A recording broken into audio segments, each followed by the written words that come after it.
Hi guys, welcome back to my channel. Today I'm going to show you how you can fix failed to load Onlinefix64.Dll dynamic link library error. Here there is a solution by minitool.com. Thanks to minitool.com. The first one, how you can fix it, error code 126, is check if the Onlinefix64.Dll file is quarantined or missing. So here there is a connection with your virus and protection. You can open your antivirus. In this case is Windows Defender. You can try to access quarantined item from the drop-down menu or choose block action block items to verify if the DLL file is blocked. Then you can choose restore to recover the quarantined file.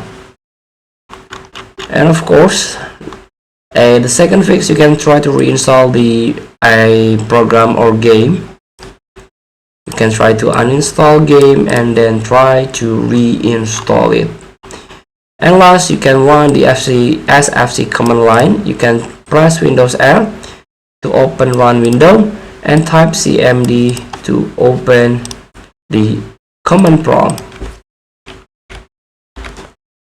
Here you can run by administrator and try to type sfc scan now and hit enter to execute the command line. So here this command line is in order to fix your corrupted or missing system file. Feel free to try. Thank you for watching. Don't forget to comment, like and subscribe, and also click thanks button below. See you in the next video.